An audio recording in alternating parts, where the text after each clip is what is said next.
दलित नेता कोई होगा उनके पास तभी न किसी को उतारेंगे।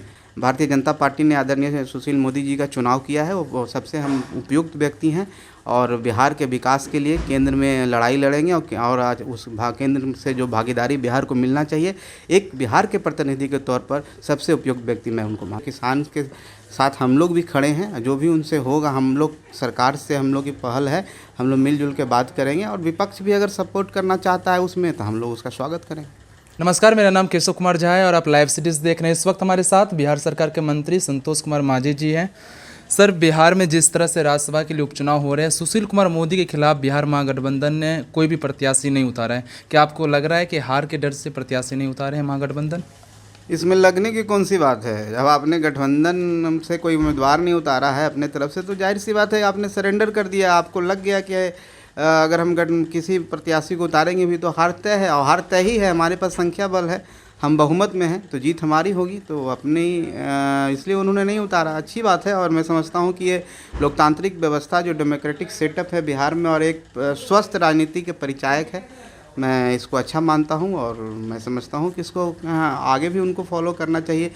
हमेशा अगर वो विवाद पैदा करना चाहते हैं विधानसभा में, जिस तरह से आप देखे होंगे कि माननीय अध्यक्ष जो सभा हमारे जो बिहार विधानसभा के अध्यक्ष महोदय में जिस तरह से उन्होंने विवाद क्रिएट किया, अननेसेसरी एक कैंडिडेट देने का काम किया, ये स्वस्थ परंपरा नहीं है। स्वस्थ परंपरा ही है कि जो आज उन्होंने राज्यसभा के चुनाव में अपना कैंडिडेट खड़ा करके नहीं दिया। जाहिर सी बात है संख्या हमारे पास, इसलिए हमारी जीत होगी और आदरणीय सुशील मोदी जी राज्यसभा के लिए चुने जाएंगे 7 तारीख को। नहीं, कहा जा रहा था कि अंदरूनी खबर ये थी कि आरजेडी के नेता कोई दलित नेता को उम्मीदवार बनाना चाहते थे, लेकिन श्याम रजक मना कर दिए। देखिए, दलित नेता कोई होगा उनके पास तभी न किसी को उतारेंगे। एक तो कार्ड खेलना चाह रहे थे, दलित कार्ड, एक सेंटिमेंटल बात करना चाह रहे थे, भावनात्मक, कि दलित के नेता को उतार दो और दलित सेंटिमेंट कर करके हम चुनाव जीतें, लेकिन उससे कुछ नहीं होता है। संख्या बल की बात होती है और हम समझते हैं कि जिस पोस्ट पर भारतीय जनता पार्टी ने आदरणीय सुशील मोदी जी का चुनाव किया है, वो सबसे हम उपयुक्त व्यक्ति हैं और बिहार के विकास के लिए केंद्र में लड़ाई लड़ेंगे और आज उस केंद्र से जो भागीदारी बिहार को मिलना चाहिए, एक बिहार के प्रतिनिधि के तौर पर सबसे उपयुक्त व्यक्ति मैं उनको मानता हूँ। देश भर में किसान इस वक्त आंदोलन कर रहे हैं। कल से नेता प्रतिपक्ष तेजस्वी यादव भी पटना के गांधी मैदान में धरना प्रदर्शन करने जा रहे हैं किसानों के समर्थन में। देखिए, इतनी चिंता है तो बिहार में किसानों के बीच में जाएं। किसान की जो बदहाली और जो खास करके उन्होंने अब उनके राज में, शासनकाल में जो उनके 15 साल जो हम लोग जंगल राज कहते हैं, तो उस पर सोचना चाहिए उनको, उस विषय पर सोच करके। और बिहार के जो सकारात्मक पहलू क्या हो सकता है, किसानों के लिए क्या सकते हैं, बैठ के बात करना चाहिए, सरकार से बात करना चाहिए। हंगामा करने से और बड़ी बड़ी बातें करने से कुछ नहीं होता है। हम मानते हैं कि किसानों के हित के लिए बात होनी चाहिए। किसान के साथ हम लोग भी खड़े हैं, जो भी उनसे होगा हम लोग सरकार से हम लोग की पहल है, हम लोग मिलजुल के बात करेंगे और विपक्ष भी अगर सपोर्ट करना चाहता है उसमें तो हम लोग उसका स्वागत करेंगे।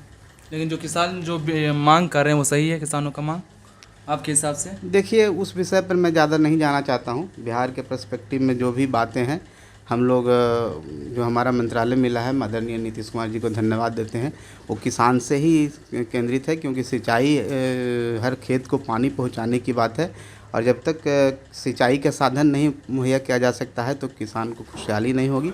हम लोग का यही है कि हम लोग हर खेत को पानी पहुंचाएं, खुशहाली पहुंचाएं, हरियाली बनाएं, ताकि लोग खुशहाल हो सकें।